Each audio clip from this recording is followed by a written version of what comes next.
3 days after my mother's funeral, someone rearranged every photograph in her house, and the only person with a key besides me was the one person helping me grieve. Welcome back. This one has a twist I don't think you'll see coming. Let's get into it. My name doesn't matter, so let's call me Claire.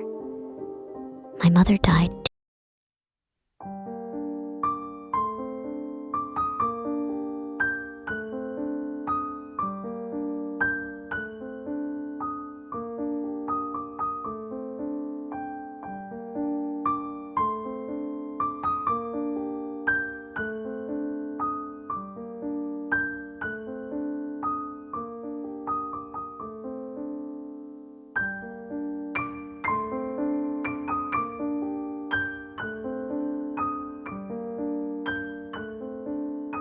on her mantle, rearranged, not knocked over, rearranged in a completely different order than I'd left them the week before, when I'd cleaned the house for the wake.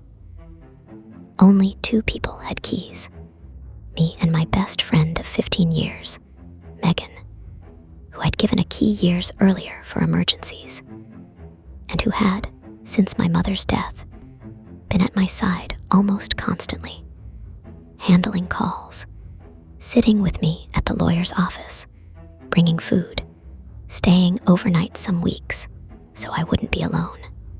I assumed I'd simply misremembered the order myself, grief doing strange things to memory.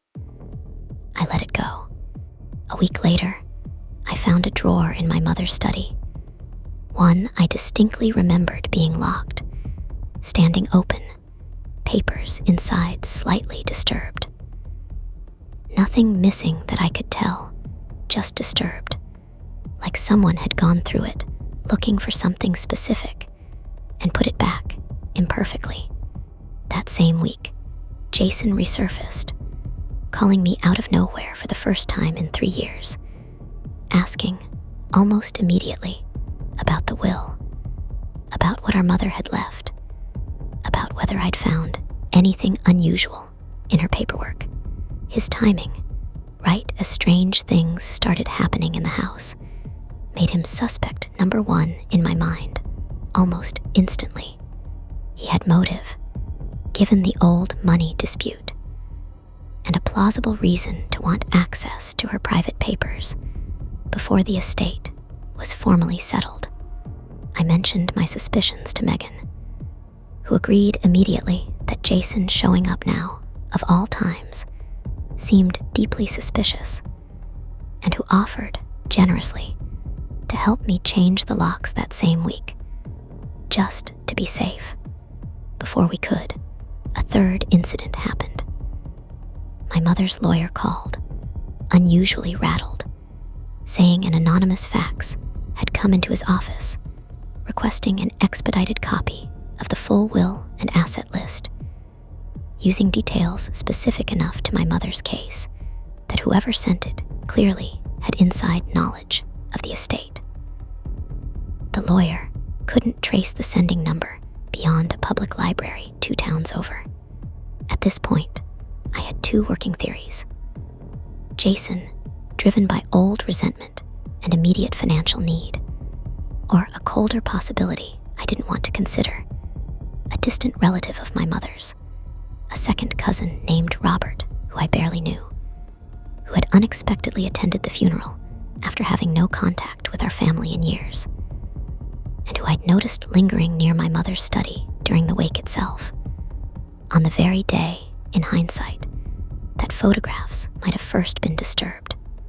I spent the next 2 weeks quietly investigating both of them, with Megan's constant help, her insight, her willingness to sit with me late into the night, going through call logs and old family history, trying to piece it together.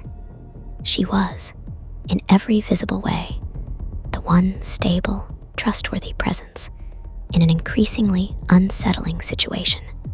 Jason, it turned out, had a solid explanation. Phone records a private investigator helped me pull showed he'd been out of state, at a rehab facility for a gambling addiction, for the majority of the window in question, a fact he'd been too embarrassed to admit outright, which is why his questions about the will had come across so oddly desperate. He genuinely needed to know if there was any inheritance coming his way to help cover mounting debts, but he hadn't set foot anywhere near our mother's house. Robert, the distant cousin, turned out to have a much simpler explanation too.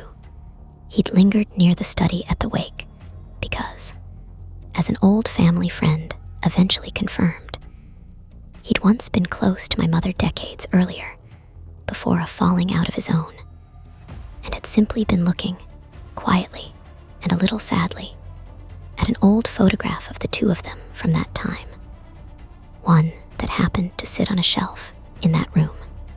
The Anonymous Fax, once properly traced by the lawyer's own IT contact, turned out to have come from that same public library's shared computer terminal, used, according to library sign-in logs, not by Robert or Jason, but by someone whose name I didn't immediately recognize on the log, until I looked closer and realized the handwriting matched a nickname only a handful of people ever used for Megan. I didn't want to believe it at first. I told myself it had to be a coincidence, someone else with a similar nickname, anything other than the truth sitting right in front of me. But once I started actually looking at Megan instead of past her, everything realigned instantly. She was the one with a key. She was the one who knew the house's layout as well as I did from years of visits. She was the one who'd offered, immediately and specifically, to help change the locks right when I might have caught on, effectively controlling access to the investigation itself. And when I finally pulled old messages between Megan and my mother, ones I'd never had reason to look at before, I found an entire private history I knew nothing about. My mother had quietly loaned Megan a significant amount of money 2 years earlier, an amount Megan had never told me about, and had been slowly, secretly working to either recover the paperwork proving that loan before it became part of the public estate record, or, if she couldn't recover it in time, to understand exactly what our mother's will said about outstanding debts owed to her, before anyone else, including me, found out Megan owed my late mother money she'd never planned on repaying. When I confronted her directly, she didn't even try very hard to deny it.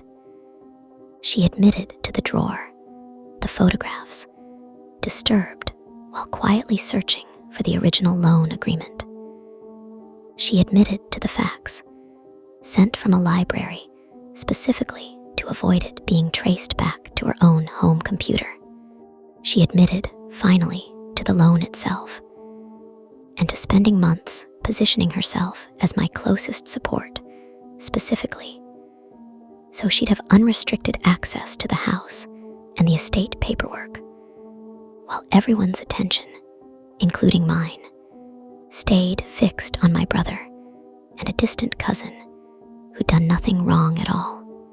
The lawyer added the debt formally to the estate once the original agreement surfaced in Megan's own home during a small claims proceeding I eventually filed. She's repaying it now in court-ordered installments, and I haven't spoken to her since the day she admitted it standing in my mother's kitchen. That's the story for today. Let me know in the comments the exact moment you started suspecting Megan instead of Jason or Robert, and subscribe, because tomorrow's story is next. See you then.